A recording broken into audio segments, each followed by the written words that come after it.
Kodėl nepavyko rungtynės šiandien? Žinau, pradžioje tai kažkaip gal išėjom tokie susikaustę, pirmą šalių varžybos, pirmą tėvų, bet turėjom greičiau visko atsikratyti ir per daug švaisti metimus. Čia kaip ir reikia tiesnėjimo, reikėjo daug daugiau iš krepšio visą žaidimą.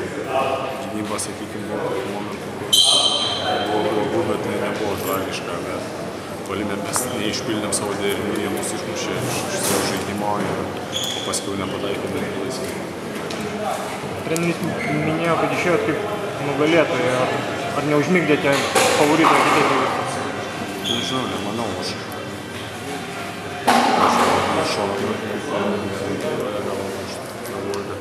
Išėjom mes kaip tik gal daugiau, tik mums reikėjo jaustis daugiau pasitikėjimo gal. Nu, sunku čia pasakyti. Sakau, tas jaudulys galvoja ir tas man nepadėjo. Gal apie Makedonus kelių žodžius, ko galime reikalauti? Pirmas dalykas, mes negalime čia liūdėti, nes varžybų. Čia nieko nepakeisi dabar, o ką bus vėl sunkus varžybos susimatyti. Komanda, teisės mėgsti ir aišku, pagrindinis dalykas bus atstatyti Makalevą ir metikus.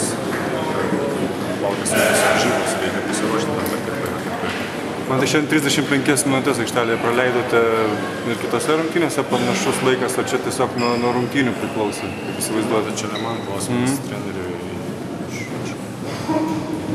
Gavau tą poilsį ir nebuvo, kad ten labai blogai.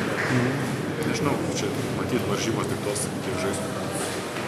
Man tai kas sunkiausia žaidžiant gynyboje prieš tokį žaidėją, kaip buvo Makalevas, tai dėl apie Rygas. Aišku, sunkiausiai tai gynyboje, kaip jisai įsibėgėjo, nes numatė greitis nežmoniškas ir tikrai reikia laikyti atstumą, bet kartais netgi laikant atstumą, jeigu leidėjim įsibėgėti, jisai net uraganas ir tikrai tada sunku jį sustabdyti, nes jis pasiveržimą aukštai šoka, jeigu eina padėti gerai numeta, taip bus darbo. Ačiū. Šį žodį dėl komentarų.